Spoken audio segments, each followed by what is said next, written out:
जो हमारे पहलवान हैं ये खुल के ये बोल रहे हैं कि हमारा यौन शोषण होता है, हमारा शोषण होता है। जो बेटे बेटी हमारे लिए मेडल लाते थे आज वो भी रोड के ऊपर आ गए, तो कहीं ना कहीं सिस्टम में कोई ना कोई तो खराबी होगी। सरकार की इतनी क्या आंखें मीची हुई हैं कि वो अपने इंसान पे यकीन कर रहे हो, पहलवानों की बात भी नहीं सुन रहे। जब इनके मेडल आते तब तो आप लोग इनको सम्मानित करते हो, इनके साथ फोटो खिंचवाते हो, इनकी प्रदर्शनी करते हो, और जब इनको आप लोगों की ज़रूरत होती है उस टाइम पे आप लोग इन्हीं को ब्लेम करते हो, इन्हीं को आश्वासन देते हो, इन्हीं को टाइम देते हो।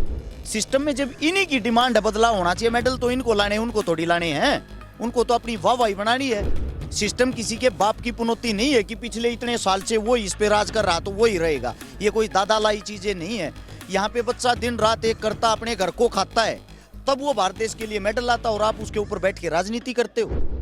तो मैं इस वक्त जंतर मंतर पर हूं और देश के पहलवान यहाँ धरने पर बैठे हैं, जिसमें खासकर महिला पहलवानों का ये आरोप है कि भारतीय कुश्ती संघ के अध्यक्ष उनका यौन शोषण करते हैं और उन्हें कई तरीके से परेशान करते हैं। इसी प्रदर्शन को लेकर अलग अलग पहलवान और कई लोग यहाँ पहुंचे हैं। मेरे साथ हर्ष शिकारा हैं। हर्ष, ये जो पूरा मसला है इसके बारे में जो जानकारी मिली है, आरोप बहुत गंभीर हैं, चौंकाने वाले, क्या कहना चाहेंगे? देखिए, जो सबसे बड़ी चीज़ है, हमारी पूरी कम्युनिटी, पहलवानों की कम्युनिटी यहाँ पे इकट्ठी हो रही है, जो हिंदुस्तान के लिए मेडल लेकर आते हैं, हिंदुस्तान का नाम जिन्होंने गर्व से ऊंचा किया है। अगर आप रिकॉर्ड उठा के देखोगे सबसे ज़्यादा मेडल हिंदुस्तान के पहलवानी में आते हैं। आज वही पूरा का पूरा पहलवान खेमा प्रशासन, सरकार से नाराज़ होके, सिस्टम से नाराज़ होके रोड के ऊपर बैठा है। जो बेटे बेटी हमारे लिए मेडल लाते थे आज वो भी रोड के ऊपर आ गए, तो कहीं ना कहीं सिस्टम में कोई ना कोई तो खराबी होगी। सरकार की इतनी क्या आंखें मीची हुई हैं कि वो अपने इंसान पे यकीन कर रहे हो, पहलवानों की बात भी नहीं सुन रहे। जब इनके मेडल आते तब तो आप लोग इनको सम्मानित करते हो, इनके साथ फोटो खिंचवाते हो, इनकी प्रदर्शनी करते हो, और जब इनको आप लोगों की ज़रूरत होती है उस टाइम पे आप लोग इन्हीं को ब्लेम करते हो, इन्हीं को आश्वासन देते हो, इन्हीं को टाइम देते हो। ये खुल के कह रहे हैं, जो हमारे पहलवान हैं ये खुल के ये बोल रहे हैं कि हमारा यौन शोषण होता है, हमारा शोषण होता है। शोषण और यौन शोषण दोनों चीज़ें अलग हैं, दोनों शब्द अलग हैं। शोषित वर्ग है ये, इनको प्रताड़ित किया जाता है, वो मानसिक रूप से हो या इनको घूर के किया जाता हो या इनको परेशान करके किया जाता हो, ये आज प्रताड़ित हैं, ये परेशान है। परेशानी के लिए इन्होंने यहाँ पे अपनी आवाज़ बुलंद की है। इनकी आवाज़ को बुलंद करने के लिए पहलवान कोई भी है वो गामसा जलाओ है, उसके लिए हम एक आम नागरिक, आम जनता हैं, हम इनको समर्थन करने के लिए, सपोर्ट करने के लिए इसलिए आए हैं। पहलवान मेडल अपने लिए नहीं, अपने देश के लिए लाता है। जब अपने देश के लिए लाता तो उस देश का हिस्सा हम भी हैं, और सारे के सारे संपूर्ण पहलवान यहाँ पे इकट्ठा होकर ये कह रहे हैं सिस्टम में बदलाव होना चाहिए। सिस्टम में जब इन्हीं की डिमांड है बदलाव होना चाहिए, मेडल तो इनको लाने, उनको थोड़ी लाने हैं, उनको तो अपनी वाहवाही बनानी है।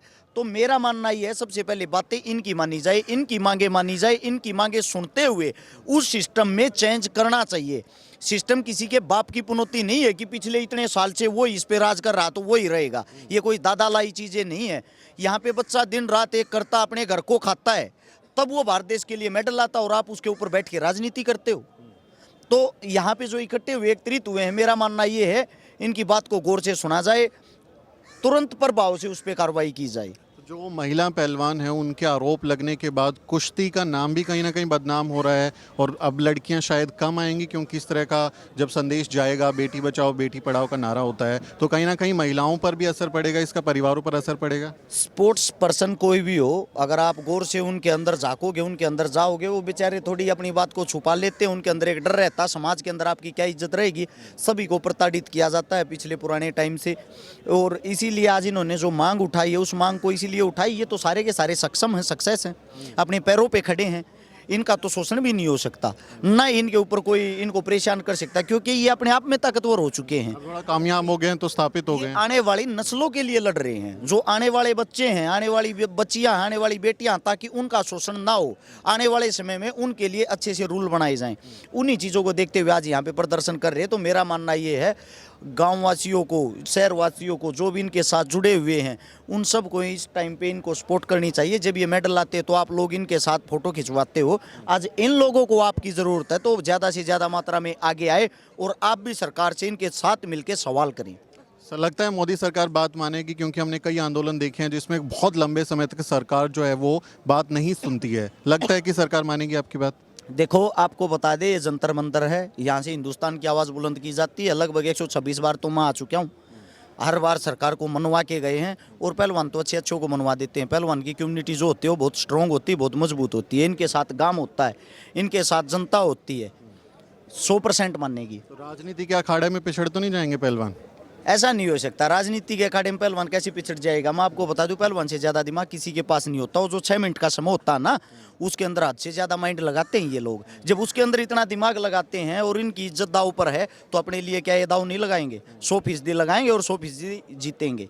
मोदी सरकार को मेरा आखिरी सवाल ले रहा हूँ, क्या करना चाहिए कि खिलाड़ियों में, पहलवानों में भरोसा कायम हो?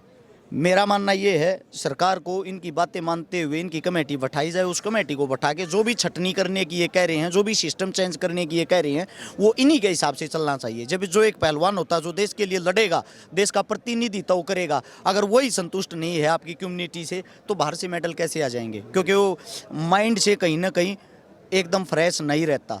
माइंड से फ्रेश वो तभी रह पाएगा, उसको उसी के प्रकार का सिस्टम मिलेगा। बहुत शुक्रिया बात करने के लिए। तो ये थे हर्ष शिकारा। इनका कहना है कि भारत सरकार को खिलाड़ियों की बात को मानना चाहिए, कमेटी बनाई जानी चाहिए और इन सभी आरोपों का एक निष्पक्ष तरीके से जांच होनी चाहिए और खिलाड़ियों में भरोसा कायम होना चाहिए। इस बातचीत पर आपका क्या कहना है, कमेंट करें। आपसे अपील है, हमारे चैनल को भी जरूर सब्सक्राइब करें। मेरा नाम सुमित चौहान है और इस वीडियो स्टोरी में मेरी मदद कर रहे हैं मेरे सहयोगी मोहित कुमार। अगले किसी वीडियो में मुलाकात होगी दोस्तों।